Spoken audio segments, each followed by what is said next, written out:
Hi and welcome to today's live reading from Prophecy Girl by Ravin, Tija, Maurice, presented by Itsy Bitsy Book Bits. Chapter 1.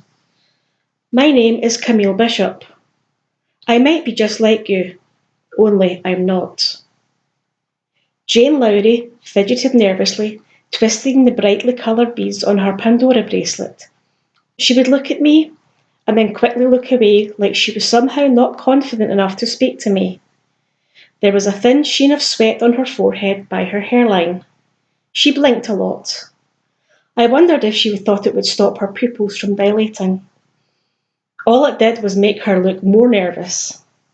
She couldn't have been more than 18 years old. "Why don't you tell me why you're here, Miss Lowry?" I asked. She turned her body towards me.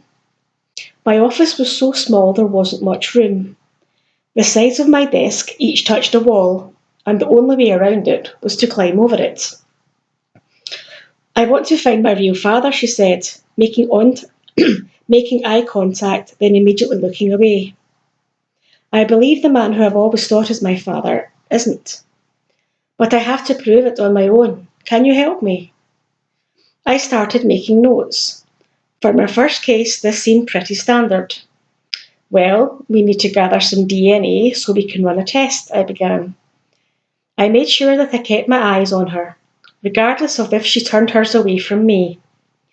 She reached into her purse and pulled out 4 Ziploc bags, 2 with toothbrushes and 2 with hair, all labelled. "Oh, well, you're efficient, aren't you?" I continued. "Now, what can you tell me about the man you believe to be your father?" She touched her face nervously. "I don't know anything about him except he's..."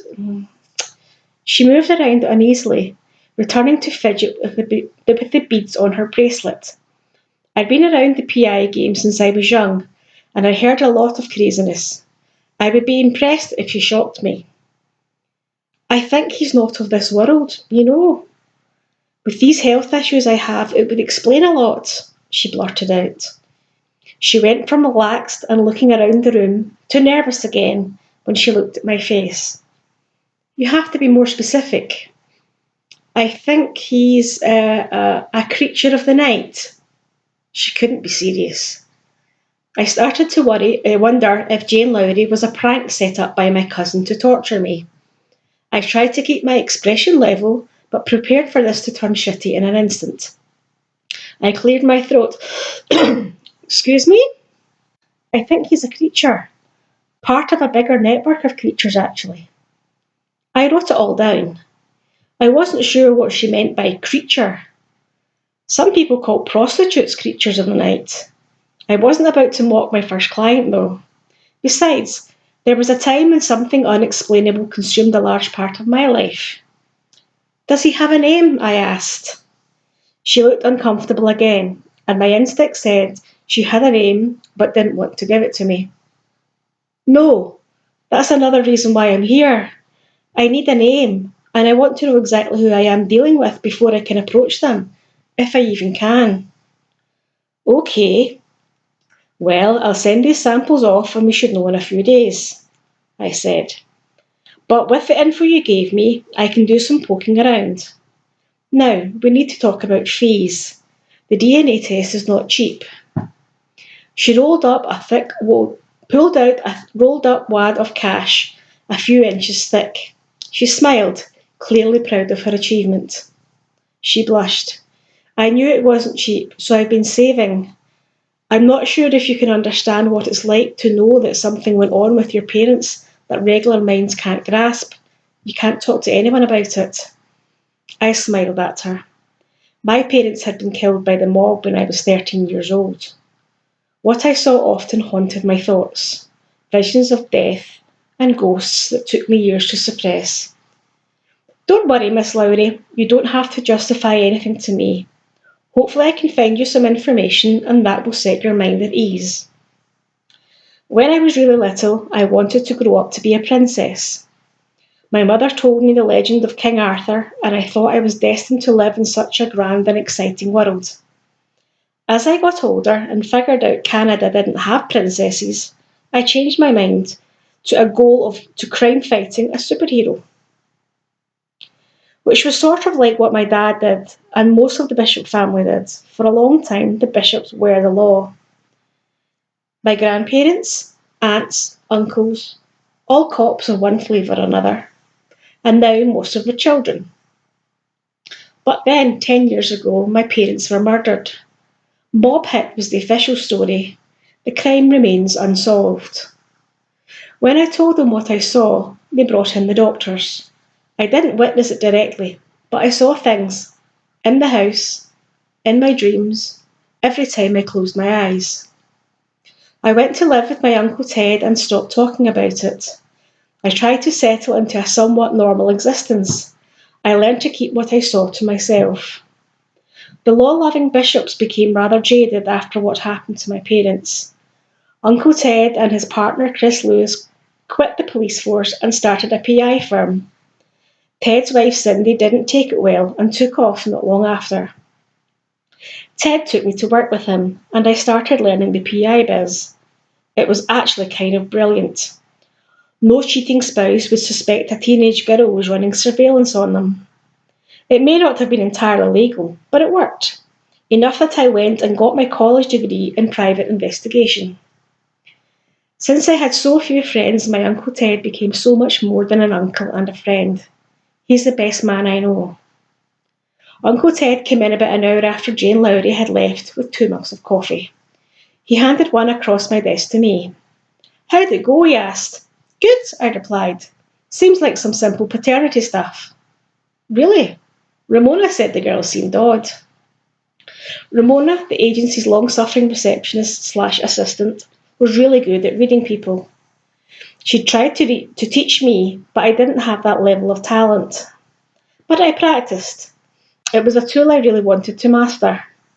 She and I had spent a lot of time together over the years, and she taught me a lot about people and the world. I smiled at him. "People say I'm odd, Uncle Ted." "You're not odd, Cass. The amount of therapy you've had, you're better equipped to deal with life than 95% of the population." He made himself comfortable in the chair Jane had sat in, not bothering to adjust it. "Thanks, I guess," I said. "She wants a paternity test done, and she thinks her real father could be identified by strange medical issues she has." "What sort of issues?" She didn't elaborate. "She's probably just been paranoid, and the DNA test will reassure her." He smiled and nodded, his big hands enveloping his coffee cup as he wrapped it around them.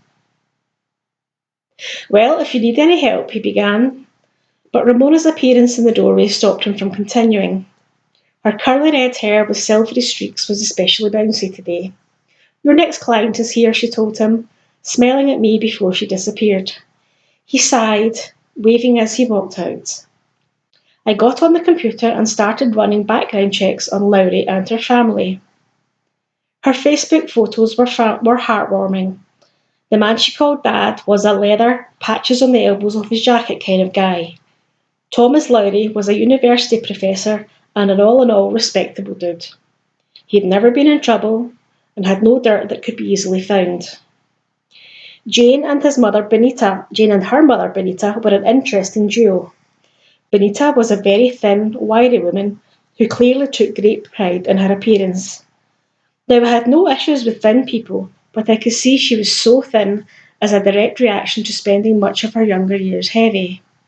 And Jane, who was quite pretty, looked heavier than she was standing next to her. Benita, maiden name Collins, wasn't as clean as her husband. An arrest for disturbing the peace in the 1970s was from some kind of protest, and some gaps.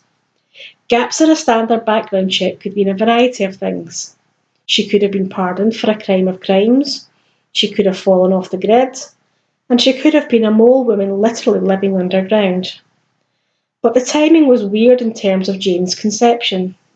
There was no record of Benita from about a year after she finished college until Jane was almost 2 years old, which spanned about 4 years. Jane's birth certificate wasn't registered until then. I thought about asking Ted, but that seemed silly. I couldn't justify asking for help with the easy stuff. It was essential that he and Chris respected me as an investigator and that they took me seriously. I wouldn't ask for help unless it was something major, so I decided to call my cousin Kira. Explaining my relationship with my cousins wasn't easy. There are a lot of us, 21 or so, I think, and after my parents died, they became really divided. Those who believed what I saw made up one small group, those who didn't believe me, but didn't hold it against me, and those who not only didn't believe me, but decided to mock me at every opportunity, made up the last group.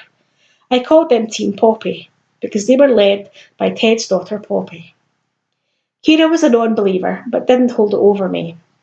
She was quite a bit older, 8 or 9 years depending on the time of the year, and had no interest in the petty bullshit.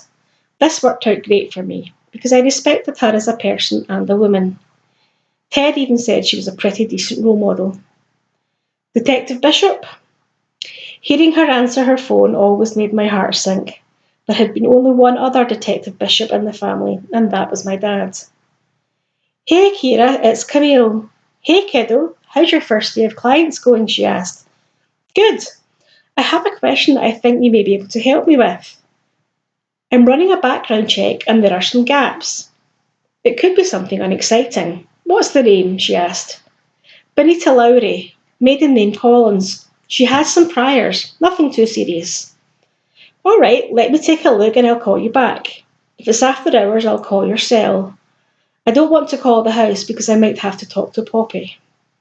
I groaned loudly. I haven't seen her yet today. She'll probably have a lot to say when I see her. Doesn't she always? Just ignore her. You're good at this. Do you think Chris would have taken you on just because you're Ted's niece? Fuck no. Chris Lewis is a serious hard ass. He wouldn't bring in a woman willy-nilly, especially another bishop. I couldn't help but smile. But I gotta go, Cass. I'll let you know what I find. She spoke quickly and hung up so I didn't have a chance to thank her. She called me back about an hour later when I was going to leave. You've got quite the doozy on your hands, Cass, she said, chuckling to herself. Where did you say this came from? The daughter wants a paternity test, and if that's not her father, she wants me to find the real one, I replied. Well, I'm glad you called me.